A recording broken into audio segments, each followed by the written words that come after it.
Welcome to the Holistic Health Bites podcast. I'm your host, Andrea Nicholson, here with bite-sized episodes to empower, educate, and enlighten you with ways to lose weight, heal your gut, and achieve your ideal health so you can live an adventure-filled life. Let's dive in. Welcome back to the Holistic Health Bites podcast. Today we are talking all about diabetes, the different forms, as well as other blood sugar dysregulation conditions. So let's first break down the different kinds of diabetes. Type 1 is an autoimmune condition where the body's own immune system is attacking portions of the pancreas that produce insulin. Namely, either the beta cells or they're also called the islets of Langerhans. This type of diabetes does seem to have a genetic component and often appears in children, adolescents, and young adults. The diagnosis of type 1 is generally based on blood chemistry, like your blood glucose or blood sugar, insulin, C-peptide, and various antibodies that can be working against the pancreatic cells or various proteins, including insulin directly. Currently, there is no remedy for fully reversing type 1 diabetes, but it can be well managed through a lower carbohydrate whole food eating plan and the use of minimal insulin or other medications. The key here is using as little insulin as possible while still maintaining adequate blood sugars so that you don't progress other forms of diseases that high insulin can cause. And high insulin can both be from inside your body or from taking too much. So managing it with the diet so that you need less insulin is key. As with all conditions, diet and lifestyle can minimize further damage and help people live full, robust lives. A poorly managed type 1 diabetes diet that requires the use of large doses of insulin can actually lead to insulin resistance and potentially even having both type 1 and type 2 in one person. Now, type 2 diabetes is the diabetes that most of us are familiar with. It's primarily caused by poor diet and lifestyle choices, though it does also seem to have some components that are genetically based as well. This is a condition of chronically elevated blood sugar levels that initially drive chronically elevated insulin levels. Many doctors will diagnose type 2 if they see elevated fasting blood sugar and or significantly elevated hemoglobin A1C that's greater than 6.5%. Now we're going to come back to type 2 diabetes in a few moments as this is the most common and most easily remedied with diet and lifestyle. In many cases, it can be fully reversed. Now, type 1.5 is a form that most of you likely haven't heard of. This is also known as latent autoimmune diabetes in adults, or LADA.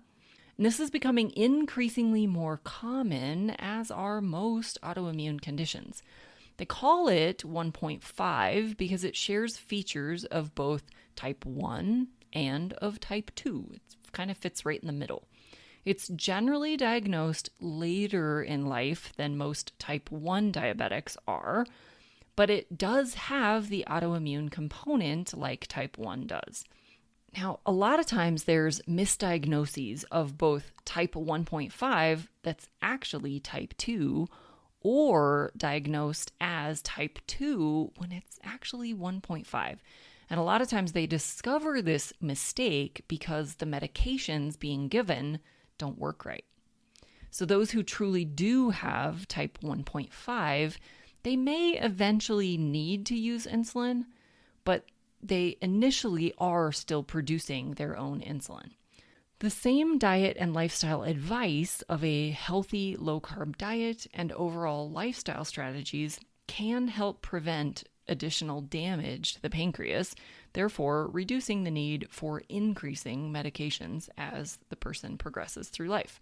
And one final type of diabetes is called MODY, or mature onset of diabetes of the young. This is a rare genetic disorder that causes a slow onset of diabetes type symptoms, but generally does not present with some of the type 2 symptoms like obesity. This type of diabetes can usually be treated with diet, lifestyle, and some basic medications. Generally does not require insulin, but can require insulin in some cases. I'll also mention here that some experts now are talking about type 3 diabetes, which is directly related to Alzheimer's and dementia caused by insulin resistance of the brain. Some studies have shown tremendous improvement in cognition in these people when they follow a low-carb or ketogenic diet, or if they take exogenous ketones for people who can't follow the diet. Their disease has progressed far enough that they really can't adhere to a strict dietary protocol, or they don't really have control over the foods that they're consuming because they live in a assisted living facility. Taking exogenous ketones can be helpful to give energy to the brain that doesn't rely on the cells being able to take up glucose, which is where insulin resistance is causing the problem in the brain. The brain cells can't take up the glucose properly, so they're literally lacking energy in the brain. The ketones can slip right through, even though the person has the insulin resistance, and it can provide that much needed fuel in the brain. So that is a new type of diabetes that you may hear more about. I'll talk more about this in an upcoming episode about brain health as it relates to metabolic health. So let's talk about some other blood sugar imbalance conditions that don't necessarily rise to the level of a disease diagnosis. So insulin resistance, we've mentioned that a few times already. This is a state in the body where the cells aren't responding to the presence of insulin. Insulin resistance can also develop in metabolic syndrome and type 2 diabetes cases, and often actually precedes those and ends up progressing into metabolic syndrome and type 2 diabetes. In general, insulin resistance develops due to chronically elevated blood sugars that trigger elevated levels of insulin to be released. When the cells are already full of sugar, the cells won't allow any more in. They literally can't stuff any more sugar in. This then signals the cells to turn down that sensitivity to insulin, meaning that it can't attach to the cell and allow more glucose in. The cellular receptors are literally turned down.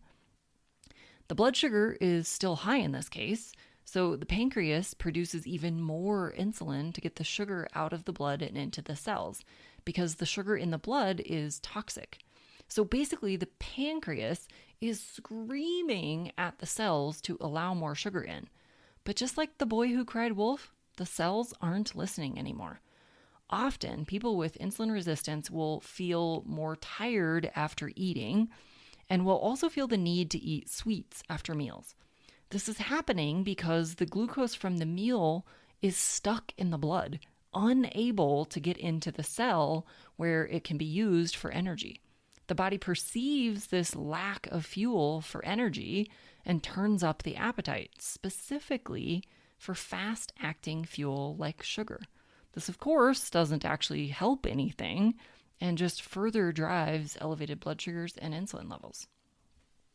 Hypoglycemia is a condition of blood sugars dropping too much.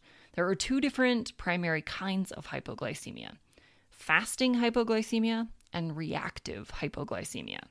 Fasting hypoglycemia would be found on a fasting blood test and would typically show a value of less than 70, and the person would likely have symptoms like shakiness, tiredness, brain fog, weakness, those sorts of things.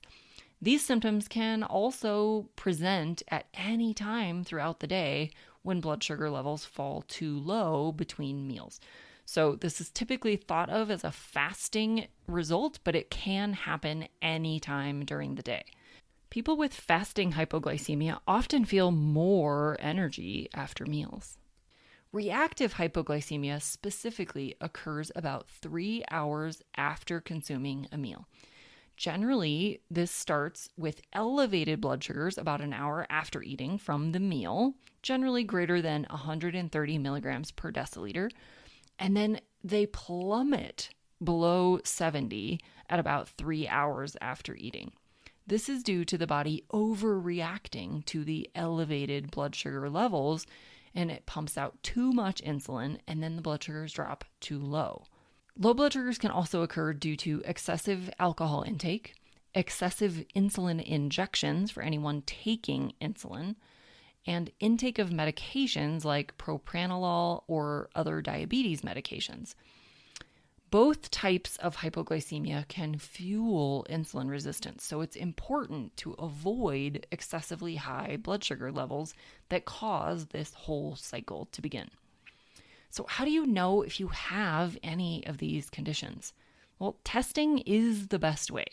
A comprehensive blood chemistry panel can provide great insights as to what's really going on in the body. If type 1 or LADA are suspected, antibody testing is important. If MODY is suspected, a genetic test can be performed.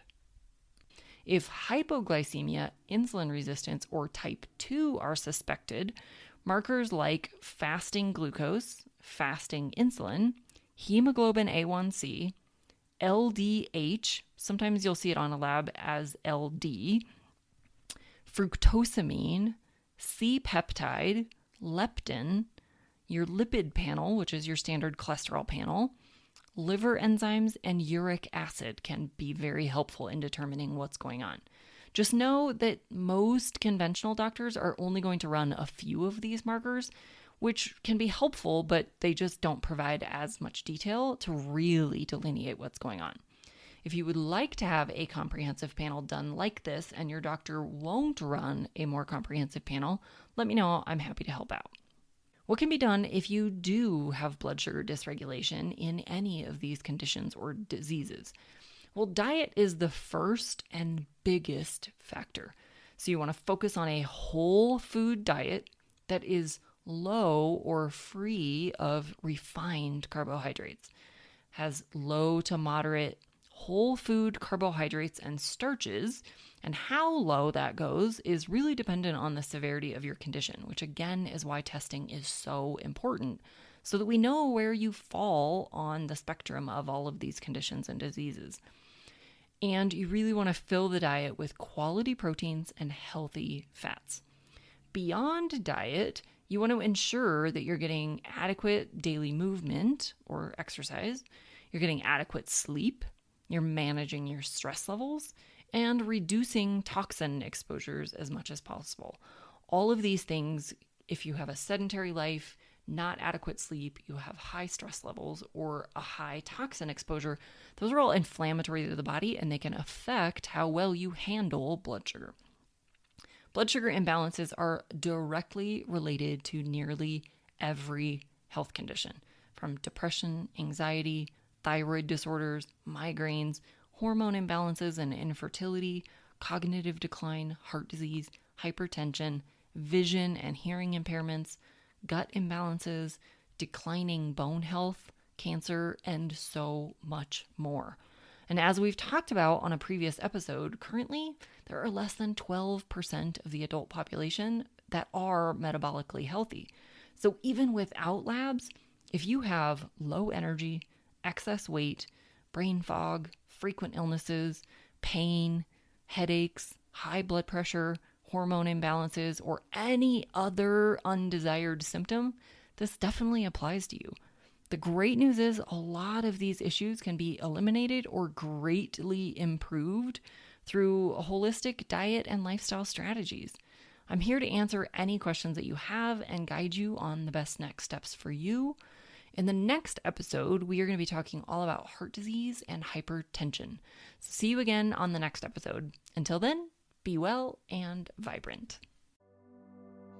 Thanks for being a faithful listener to the podcast. I'd love it if you left me a 5-star review on this podcast so that others can more easily find this valuable information. Did you know I also work one-on-one with clients? I approach solving health challenges like I approached solving crimes, by conducting a thorough investigation into your case. Whether you're looking to lose weight, boost your energy, fix your digestive system, or reduce inflammation, I can help. All you have to do to get started is book a free call. The link is in the show notes.